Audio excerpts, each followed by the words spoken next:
అంత్య దినాల్లో ఉన్నాం. ఎవరు మృంగుదునని సాతాను విజృంభించేస్తున్నాడు. మెలకువ కలిగిన వారేమో కాపాడబడగలుగుతారు. ఆత్మలో మెలకువ కలిగిన వారేమో కాపాడబడగలుగుతారు. ఆత్మలో మెలకువ లేని వారిని సాతాను మింగివేస్తాడు. ఏ ఒక్కరు మెలకువగా ఉన్నారో ఆశ్చర్యకరంగా ఇది దేవుడు మాట కదా, ఇది దేవుడి దర్శనం కదా, దేవుడు మాతో మాట్లాడుతున్నాడు కదా, పరిశుద్ధ గ్రంథం ఎలా సెలవిస్తుంది, నేను చాలా జాగ్రత్తగా ఉండాలి, దేవుడు నన్ను హెచ్చరిస్తున్నాడు, దేవుడు నన్ను మందలిస్తున్నాడు, దేవుడు నన్ను గద్దిస్తున్నాడు.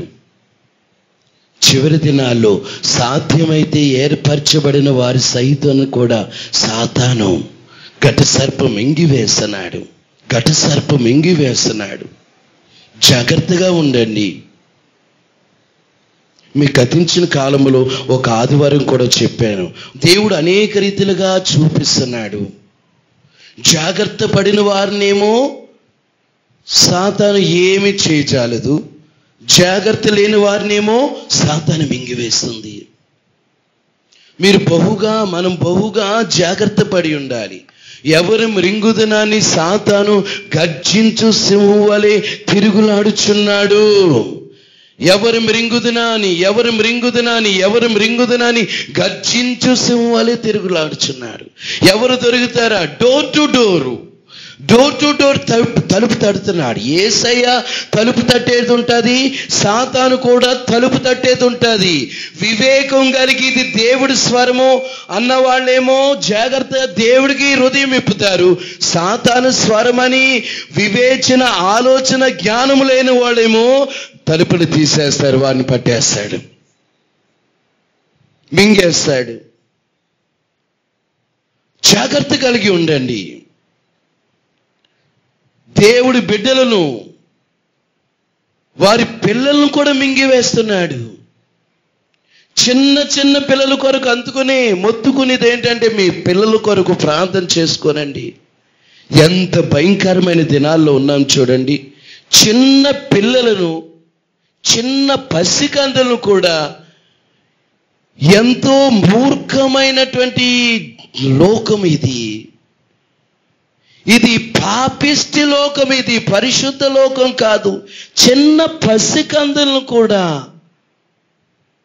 ఎంత భయంకరమైన మీకు తెలిసే ఉన్నాయి. లోకం ఎంత భయంకరమైన దినాలు ఉన్నాం మనం. జాగ్రత్త పడిన వారేమో కాపాడబడగలుగుతారు. కొంతసేపు కనబడి అంతలోనే మాయమైపోయి ఆవిరి వంటి ఈ జీవితాలు.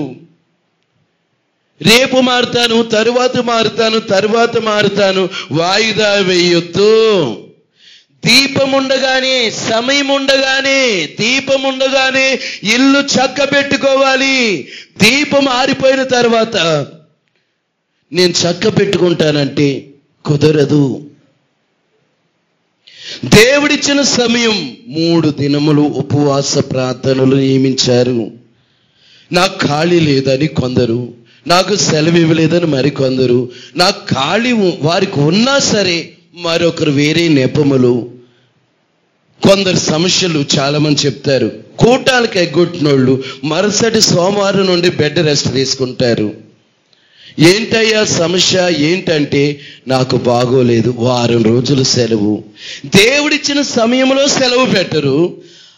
అనవసరంగా దేవుడు కాలు మోతి కన్ను మోతి రకరకాలుగా దెబ్బలు కొట్టినప్పుడు అప్పుడు సెలవులు దొరుకుతాయి. అలాగ ఉండొద్దు సుమా. మీరందరూ ఎంతో ధన్యులై ఉన్నారు, మీరు ఆశీర్వదించబడతారు. కృప పొందుకోనండి. దేవుని కృపలో జెబూనీలాగా ప్రతి ఒక్క విషయంలో జెబూనీలు మరణ భయం లేకుండా. కొందరు చూడండి, అమ్మా వద్దమ్మా, ముసలి తల్లులకి అమ్మా ఏదోటి తినండి అమ్మా, నాకే కళ్ళు తిరిగి అప్పుడప్పుడు అలాగ ఉంటే తినండి పర్వాలేదమ్మా. లేదయ్యా, లేక 3 నెలలకు వస్తాము, ఈ టైంలో తింటే ఎలాగయ్యా. చూడండి ఎంతో పౌరుషం. దేవుడి కొరకు పౌరుషం తెచ్చుకోవాలి, లోకము కొరకు కాదు. ముసలి తల్లులు కూడా నాకు కొంచెం ఈ మధ్యన ఈ పిల్లలకి ఏదన్నా ముసలి తల్లులు అయినప్పుడు కూడా ఉపవాసం ఉంటున్న పిల్లలు ఉన్నారు, ముసలి తల్లులు. సంఘములో వాళ్ళని బట్టి ఎంతో గర్వించారు. అలాంటి తల్లులు కూడా ఈ ఉపవాసాలు ఉండి ప్రార్థన చేసుకుని విజయాలు సాధిస్తున్నారు. దేవుని కృపలో ఎదుగుతున్నారు. దేవుడు మన కృప ఇవ్వబట్టి ఇక్కడికి వచ్చాము. దేవుడు కృప ఇవ్వకపోతే ఇంటి ప్రక్కనే ఉండి సన్నిధికి రాలేం. దేవుడు కృప వలన అనేక కిలోమీటర్ల నుండి రాగలుగుతున్నాం, అనేక దూర ప్రాంతాల నుండి రాగలుగుతున్నాం. దేవుడు కృప లేకపోతే ఇంటి ముందరే ఉన్నా సరే ఒక అడుగు తీసి అడుగు మందిరంలో అడుగు పెట్టడానికి దేవుడు అవకాశం ఇవ్వడు. హృదయము పాపముతో నింపబడితే సన్నిధి కూడా రానివ్వకుండా చేస్తాను అంటున్నాడు. హృదయము విప్పబడి మెత్తన చేయబడితే ఆశ్చర్యకరంగా మారుతారు, అద్భుతాలు చూస్తారు. శుద్ధి చేసుకోవాలి, చాలా శుద్ధి ఉంది మన యొక్క ఆత్మీయ జీవితంలో. దేవుడు పనుల విషయంలో శుద్ధి ఏంటంటే ప్రతివాడు తమ సొంత కార్యాలే చూసుకుంటున్నాడు కానీ దేవుడి కార్యాలను చూడడు. ఆ మాట చదువుదాము. ప్రతి ఒక్కళ్ళు కూడా తమ సొంత పనులే, సొంత ఇంటి పనులే, దేవుడి పనులను నిర్లక్ష్యం చేస్తున్న బిడ్డలు ఉన్నారు. ఫిలిప్పీలకు రాసిన పత్రిక 2:21 అందరూ తమ సొంత కార్యములనే చూచుకొనిచున్నారు గాని యేసుక్రీస్తు కార్యములను చూడరు. ఎందుకు చూడరంటే ఐక్యత ఎక్కడైతే పోయిందో, సమాధాన పడేది ఎక్కడైతే పోయిందో, ఒకరినొకరు కరుచుకోవటం, గుచ్చుకోవటం, అరుచుకోవడం ఇవన్నీ చేయటం వలన చెయ్యాలని మనసు వచ్చిన అక్కడ వాళ్ళు చేస్తారు అంట, నేను వెళ్ళను. ఇక్కడ ఏళ్ళు ఊడుస్తారా, నేను వెళ్ళను. అక్కడ ఆ పని చేస్తున్నా, దేవుడు పనే ఇది. మీరు మనుషుల పని అని ఎన్నడూ అనుకో, దేవుడు పని. నీ ఇంట్లో ఐక్యత లేకపోయినా పర్లేదు, దేవుడు ఇంటికి వచ్చిన తర్వాత కూడా దేవుడితో సమాధాన పడకుండా, దేవుడు సేవకులతో ఐక్యపడకుండా, దేవుడు పనుల్లో కూడా పనులు చేయడానికి కూడా ఐక్యపరచబడిపోతే ప్రపంచంలో నిన్ను మార్చేవాడు ఇంకెవ్వరూ లేరు.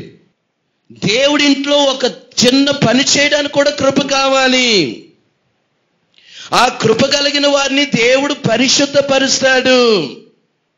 ఒక తమ్ముడు, ఒక బ్రదర్ గారు సేవ చేస్తుంటే ఆయనకి ఏదో బాగోలేదంటే ఆయనకి పరిచర్య చేయడం నిమిత్తము ఆ బాబు పోలీస్ కానిస్టేబుల్ వాళ్ళ బాబు, ఒక తమ్ముడు సేవ పరిచర్య చేద్దాము పాస్టర్ గారి బ్రదర్ గారి దగ్గర అని అలాగని ఉప్పు ఒక గొప్ప సేవకుడిగా మారిపోయాడు. దేవుడింట్లో పని చేసినా మనకి పరిశుద్ధత కలుగుతుంది, పవిత్రత వస్తుంది.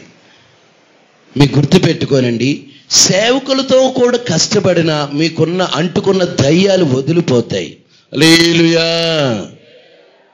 సేవకులతో కూడా కొన్ని ట్రిప్లు వేయాలి. సేవ, సువార్త, మినిస్ట్రీ నిమిత్తం, గాస్పల్ మినిస్ట్రీ. వాళ్ళు సేవకి వెళ్తున్నారా, మేము కూడా వస్తామయ్యా, మీతోటి మేము కూడా వస్తాం అయ్యా, సువార్తకు మమ్మల్ని కూడా తీసుకెళ్ళండి.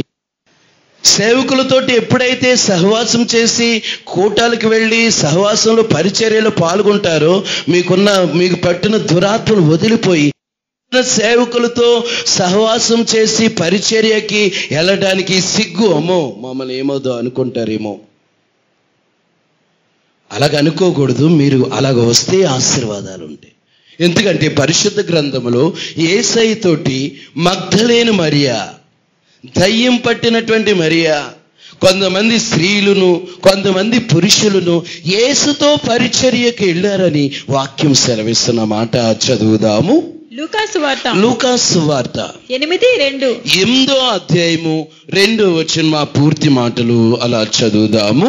12 మంది శిష్యులను, అపవిత్రాత్మలను, వ్యాధులను పోగొట్టబడిన కొందరు స్త్రీలను, అనగా 7 దయ్యములు వదిలిపోయిన మగ్దలేనే అనబడిన మరియయు, హేరోదు యొక్క గృహ నిర్వాహకుడగు కూజా భార్యగు యోహన్నయు సూసన్నయు ఆయనతో కూడా ఉండిరి. వీరును ఇతరులు అనేకులను తమకు కలిగిన ఆస్తితో వారికి ఉపచారం చేయించు వచ్చిరి. తనము కలిగిన ఆస్తితో ఉపచారము, పరిచర్య, దేవుడి కొరకు మంచి పరిచర్య, ఉపచారం చేస్తూ, సేవా కార్యాలు చేస్తూ, పనులు చేస్తూ, తమ కలిగిన ఆస్తితో దేవుడు పనులు చేశారంట. గట్టిగా లేలి చెప్పండి. కొందరైతే మా ఇల్లును, ఈ స్థలం మందిరంగా తీసుకోండి, ఇదిగో ఈ స్థలం ఉంది, ఈ స్థలంలో ప్రార్థన పెట్టండి ప్రతి వారం. కొందరు ఈ ఖాళీ స్థలం ఉంది, ఈ ప్లేస్ అంతా దేవుడి నిమిత్తం వాడుకోనండి. దేవుడి కొరకే ఒక ఇల్లు మొత్తానికి, అది దేవుడిది. ఎవరు వచ్చినా దేవుడి సేవకులు దాంట్లో ఉండాలి. గెస్ట్గా ఎవరైనా వచ్చినా సేవకులు అక్కడ ఉండాలి. దేవుడి కొరకు ఒక గది, దేవుడి సేవకుల నిమిత్తం ఒక మంచము, దేవుడి సేవకుల నిమిత్తం ఆ ఇంట్లో మొత్తం అన్ని రెడీ చేసి, ఎక్కడెక్కడ బాధపడదు, సేవకులు ఇక్కడ రావాలి. ఎందుకంటే పరిశుద్ధ గ్రంథంలో ఎలీషా కూడా ఒక తల్లి అలాగే చేసింది కదా. మన ఇంటికి వచ్చి దైవజనుడు, భక్తిగల దైవజనుడు, ఆ దైవజనుడు నిమిత్తం ఒక గది కడదామయ్యా తన యజమానుడితో అంటుంది. ఆ మాటలు చదువుదాము. 2 రాజుల గ్రంథము 4:9.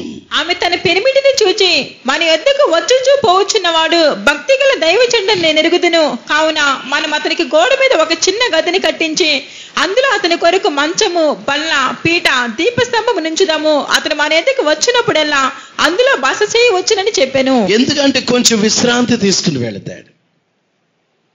కొందరికి మంచి ఆలోచనలు వస్తాయి. ఈ ప్రాంతం ఖాళీ ప్లేస్ ఉందండి, ఈ ప్రాంతం దేవుడి నిమిత్తం వాడండి, ఈ స్థలంలో ప్రార్థన పెట్టండి, ఈ స్థలం దేవుడికి అలాగా ఖాళీ ప్లేస్ ఉంది, ఇది వాడుకోండి. కొందరు మా వస్తువులు కూడా దేవుడు వాడుకోండి.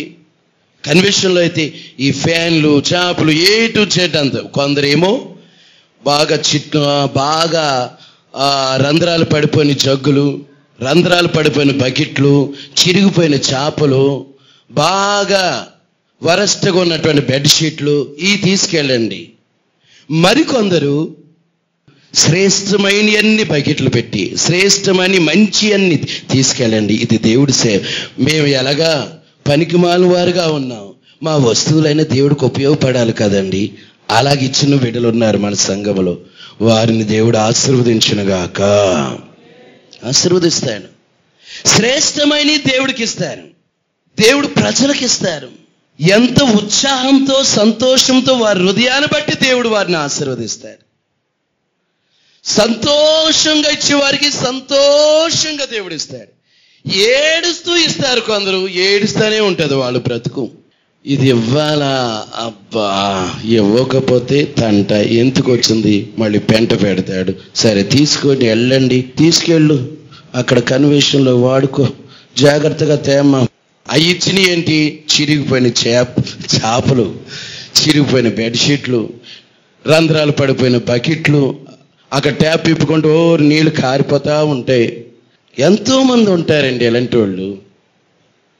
మేము కూడా ఎందుకు వాళ్ళు అభివృద్ధి చెందడం లేదు, ఎందుకు వాళ్ళ ఆశీర్వాదాలు పొందడం లేదు, ఎందుకు అంటే ఇయే చెప్తాడు. ముందుగా ఆయనకిచ్చి, రోమేయులకు రాసిన పత్రిక, ముందుగా ఆయనకి ఇవ్వాలి, ముందుగా ఆయన సేవ చేయాలి, ముందుగా ఆయన పని చేయాలి. నేను ఇవ్వాలి. ఆ మాట చదువుదాము. రోమేయులకు రాసిన పత్రిక 11:35. ముందుగా ఆయనకిచ్చి ప్రతిఫలం పొందగలవాడు ఎవడు?